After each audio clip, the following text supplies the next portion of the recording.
Day andak, nganong masulubon man kanang naong nimo? Naluhoy manggug ko ni Lolo, Papa Rans. Mitukar na po ang iyang hubak ko gayoma. Mitaas pag yan ang iyang blood sugar. Lakaw dayon ngadto sa butika. Pagpalit dayon og Biotrof herbal capsules, sigurado kung dako kinigi katabang para mahupay ang gipamatay nga balatian sa imong lolo. Tungod kay ang Biotrof bantugan na kaayong makaalim sa mga nagkalain-laing suliran sa panglawas sud na sa dugayng panahon.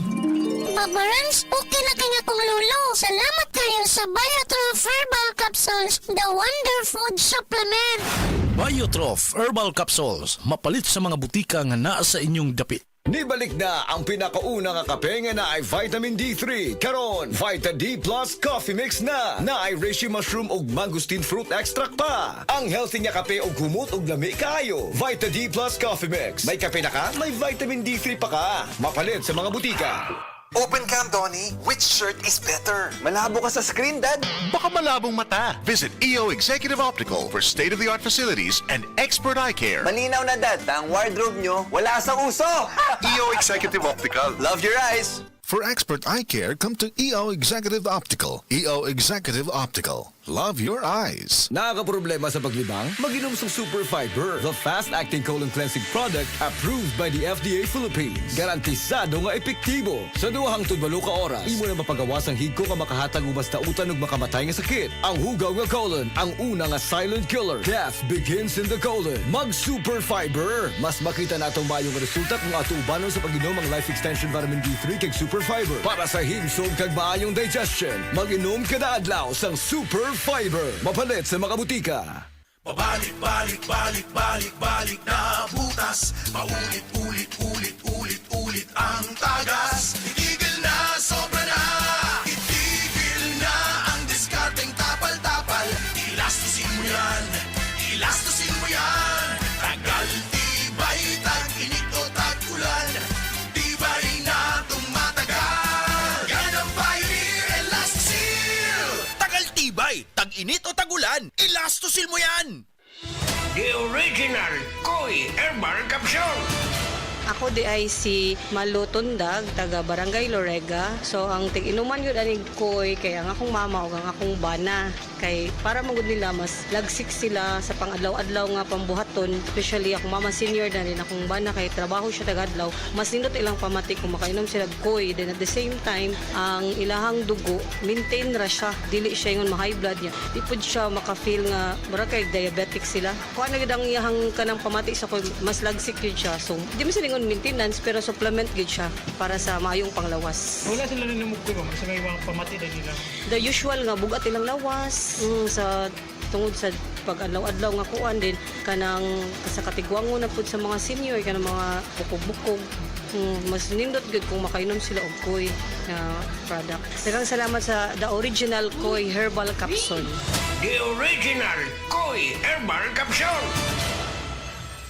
That news was brought to you by ACS Manufacturing Corporation, ISO certified world-class quality. Oras, gihatod kaninyo sa EXL Magkabuhay. Buhay at makulay ang buhay sa EXL Magkabuhay. This portion is brought to you by Mega Fanalo, Fanalo. Gaming for 21 years old and above only. Keep it fun, game responsibly. Mga kapanyawan, si Leonora Santos, diabetes. Miinom sa Sed Panyawan Coffee Mix. Ang sugar ko minsan 200 sa umaga. Di something 180, nagre-range sa ganyan. Pero nito pong nagpapanyawan coffee na ako. Ang baba po, 134. Minemaintain ko po yung panyawan coffee. Hindi na po tumataas ng ganong kataas. Ako po si Mrs. Leonora Santos. Dito po ako sa Pasig, Metro Manila. 69 years old. Basta tatak Sed Marketing, tatak kining magaling. This portion is brought to you by Big Time Cheese. Big sa kalami ug big sa kita. Pag Big Time Cheese na.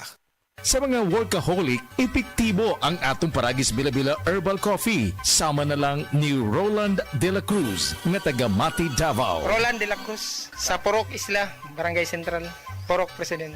Anong ganahan man kay ka sa kape? Sa Bila-Bila Coffee, laskig ang imong lawas o mayo ang imong lihok. Basta laskig niya kondisyon, makalihok pag may sa trabaho. Kung di ka kainom, mura magluya na ka? Murag luya-luya, lahi ra gyud. Tungod kay nindot gyud ang Bila-Bila Coffee. Kini ginama sa GFMQ Marketing. Kay sa Paragis Bila-Bila, dili na ka mag-agwanta pa.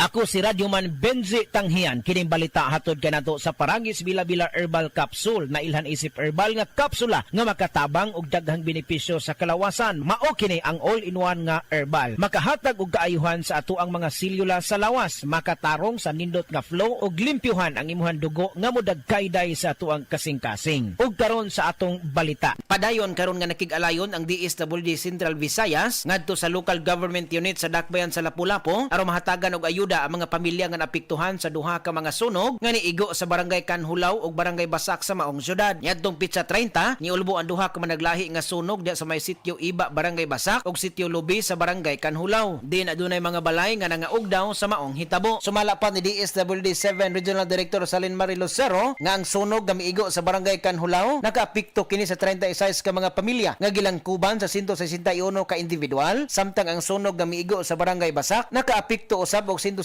ka mga pamilya nga gilangkuban sa 315 ka mga individual. Isip dugang ayuda sa mga apektado nga pamilya, i-refer sila sa Crisis Intervention Unit kon CIU alang sa paghatag og assistance to individual in crisis situations kon AX base sa assessment sa social worker. Kadtong balita hatod kanato sa Paragis Bila-Bila Herbal Capsule. Alang sa kumpleto nga kombinasyon, gamita lang ang Paragis Bila-Bila Plus Herbal Capsule. Paragis Bila-Bila Herbal Capsule na uban sa pagpangapi sa Paragis Bila-Bila Herbal Coffee ug ang pagpanghaplas sa Paragis Bila-Bila Liniment Oil. Gama sa GFMQ Marketing sa Paragis Bila-Bila dili na ka mag-agwanta pa. Sa dugang kasayuran, tawag lang sa 0935-641-0261. Ang Paragis Bila-Bila mapalit sa Didings Pharmacy sa Manalili Street, Cebu City, Bestway Pharmacy sa Mandawi City, Healthway Pharmacy, JV Butika sa Cebu, Mandawi, Liloan ug Osmeña Boulevard. Mapalit usab sa JY Pharmacy sa 32 Osmeña Building, Osmeña Boulevard, Cebu City. Ako si Radyoman Benji Tanghian, DYHP, Tatak RMN.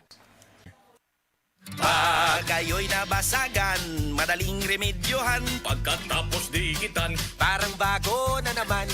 Pioneer Epoxy, pandikit ng kristal, kahoy at bakal, pang-repair ng radiator, tambucho, refrigerator, martilyo, kutsilyo, gripo, araro, gero, aparador, pampatibay ng bangka, kisame, etc. Pioneer Epoxy, paborito ng bayan. Destabunis. Pagmatuod sa kaayuhan sa SED Marketing Products. 2022, nagpa-laboratory ko sa ako ang blood chemistry. So, ang ako na lang limintin, katong panyawan capsule with garlic o katong panyawan plus. Nakita ito sa result na ingbaba siya ang tanan akong blood chem nako. Ako si Joe Irenio, ako nagtrabaho diri sa LGU Magsaysay, Davao del Sur. Pagbasa sa ikasyam na kabanata ng aklat ni Juan, pinagaling ni Jesus ang isang bulag, talata 1-41. Sa paglalakad ni Jesus, nakita niya ang isang lalaking ipinanganak na bulag. Tinanong siya ng kanyang mga alagad, "Guro, sino po ang nagkasala at ipinanganak na bulag ang lalaking ito? Siya ba o ang kanyang mga magulang?" Sumagot si Jesus, "Ipinanganak siyang bulag hindi dahil sa nagkasala siya o ang kanyang mga magulang, kundi upang mahayag ang kapangyarihan ng Diyos sa pamamagitan niya. Kailangan gawin natin ang mga ipinapagawa na nagsugo sa akin habang maaga pa. Malapit na ang gabi at wala nang makakagawa pagsapit niyon. Habang ako'y nasa sanlibutan, ako ang ilaw ng sanlibutan." Pagkasabi nito, dumura si Jesus sa lupa at gumawa ng putik. Pagkatapos ipinahid niya ito sa mata ng bulag. Sinabi ni Jesus sa bulag, "Pumunta ka sa deposito ng tubig sa silo at maghilamos ka roon." Ang kahulugan ng salitang silo ay sinugo. Ganon nga ang ginawa ng bulag at nang magbalik siya ay nakakakita na. Nagsalita ang mga kapitbahay niya at ang mga nakakita sa kanya nung siya'y namamalimos pa. "Hindi ba yan ang pulubing bulag?" Sumagot ang ilan. "Yan nga," sabi naman ng iba. "Hindi, kamukha lang." Kaya't nagsalita pa ang dating bulag, "Ako nga po yun." "Paano ka nakakita?" tanong nila. Sumagot siya, "Ang lalaking tinatawag na Jesus ay gumawa ng putik at ipinahid yon sa aking mga mata. Pagkatapos sinabi niya sa akin, pumunta ka sa silo at maghilamos. Pumunta nga ako doon at maghilamos at nakakita na ako." "Nasaan siya?" tanong nila sa kanya. "Hindi ko alam," sagot niya. Dinala ng mga tao sa mga Pariseo ang dating bulag dahil araw ng pamamahinga ng gumawa si Jesus ng putik at nang pinagaling niya ang bulag. Tinanong din siya ng mga Pariseo kung paano siya nakakita kaya't sinabi niya sa kanila, "Pinahiran niya ako ng putik sa aking mga mata. Ako'y pinaghilamos at ngayon nakakakita na ako." Ang sabi ng ilang Pariseo, "Di maaaring mula sa Diyos ang taong yon sapagkat hindi niya pinapangili ng araw ng pamamahinga." Ngunit sinabi naman ng iba, "Paano makakagawa ng ganitong mga himala ang isang makasalanan?" at hindi sila magkaisa. Kaya tinanong nilang muli ang dating bulag, "At ikaw, ano naman ang masasabi mo tungkol sa kanya?" Dahil pinagaling niya ang iyong mga mata. "Isa siyang propeta," sagot niya. Ayaw maniwala ng mga Hudyo na siya'y talagang dating bulag kaya't ipinatawag nila ang kanyang mga magulang. "Anak nga ba ninyo ito? Talaga bang siya ipinanganak na bulag? Bakit nakakakita na siya ngayon?" tanong nila. Sumagot ang kanyang mga magulang, "Anak nga namin siya at siya ipinanganak ngang bulag. Ngunit hindi po namin alam kung bakit nakakakita na siya ngayon o kung sino ang nagpagaling sa kanya. Siya na po ang tanungin nyo. May sapat na gulang siya at nakakapagsalita na para sa kanyang sarili." Ganon nga ang sinabi ng kanyang mga magulang dahil takot sila sa mga Hudyo. Alam nilang pinagkakaisa ng mga Hudyo na itiwalag sa sinagoga ang sino mang magpahayag na si Jesus ang Kristo. Ito ang dahilan kung bakit sinabi ng kanyang mga magulang siya'y nasa tamang gulang na siya ang tanungin nyo. Muli nilang ipinatawag ang dating bulag at sinabi sa kanya, "Sa pangalan ng Diyos, magsabi ka ng totoo. Alam namin ang taong yon ay makasalanan." Sumagot siya, "Hindi ko po alam kung siya'y masamang tao o hindi. Isang bagay po ang alam ko. Ako'y dating bulag, subalit ngayon ay nakakakita na." "Anong ginawa niya sa iyo? Paano niya pinagaling ang inyong mga mata?" tanong nila. Sumagot siya, "Sinabi ko na po sa inyo at ayaw naman ninyo akong paniwalaan. Bakit gusto ninyo marinig muli? Nais ba ninyo maging alagad din niya?" At siya kanilang minura. "Ikaw ay alagad niya, ngunit kami mga alagad ni Moises. Nalalaman naming nagsalita ang Diyos kay Moises, ngunit ang taong yon, hindi namin alam kung saan siya nanggaling." Sumagot ang lalaki, "Yan nga po ang nakakapagtaka. Hindi nyo alam kung saan siya nanggaling. Gayon pa man, pinagaling niya ang aking mga mata. Alam nating hindi pinapakinggan ng Diyos ang mga makasalanan, ngunit pinapakinggan niya ang mga tunay na sumasamba sa Kanya at sumusunod sa Kanyang kalooban. Noon pa man ay walang makapagpagaling ng mata ng taong ipinanganak na bulag. Wala pong magagawa ang taong yon kung siya'y hindi mula sa Diyos." Sumagot sila, "Ipinanganak ang makasalanan at ngayon nais mo pa kaming turuan?" At siya'y kanilang itiniwalag. Nabalitaan ni Jesus na ang lalaking pinagaling niya ay itiniwalag ng mga Pariseyo. Kaya nang matagpuan niya ito, ay kanyang tinanong, "Sumasampalataya ka ba sa anak ng tao?" Sumagot ang lalaki, "Sino po ba siya, Ginoo? Sabihin niyo po sa akin upang ako'y manalig sa kanya." "Siya'y nakita mo na. Siya ang kausap mo ngayon," wika ni Jesus. "Sumasampalataya po ako, Panginoon," ang sabi ng lalaki. At sinamba niya si Jesus. Sinabi pa ni Jesus, "Naparito ako sa mundong ito upang humatol at nang sa gayo'y makakita mga bulag at mabulag naman ang mga nakakakita." Narinig ito ng ilang Pariseyong naroon at sila'y kanilang tinanong, "Ibig mo bang sabihin mga bulag kami?"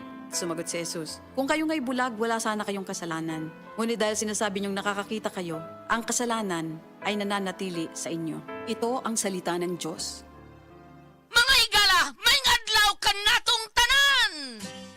Kini si Kuya Gulyat ninyong adunay na ilhan nga lamian kaayong tabliya, ang Don Pepe Tabliya. Sa kaumutong kalami, walay mudili, sa Don Pepe nga tabliya, kini mao'y paborito. Mag-Don Pepe. Don Pepe Tabliya, charap ni bay. Kung makatilaw ka, magpangita ka. Kalami magkape, pero dapat good ang kape nimo healthy. Parehasan ning Vita D Plus Coffee Mix. Nibalik na ang imong paborito nga pinakauna nga kape nga na ay vitamin D3, reishi mushroom ug mangosteen fruit extract. Aromatic na ug lami pa. Pwede jud ni siya sa mga naay diabetes. Vita D Plus Coffee Mix. May kape na ka, na ay vitamin D3 pa ka. Hi, I'm Dr. Michael Smith, a medical doctor and senior health scientist of Life Extension Foundation USA. I recommend Life Extension Vitamin D3 for everybody. This is the most practical and wise way to protect our health from diseases like cancer, heart disease, diabetes, and a lot of other health conditions.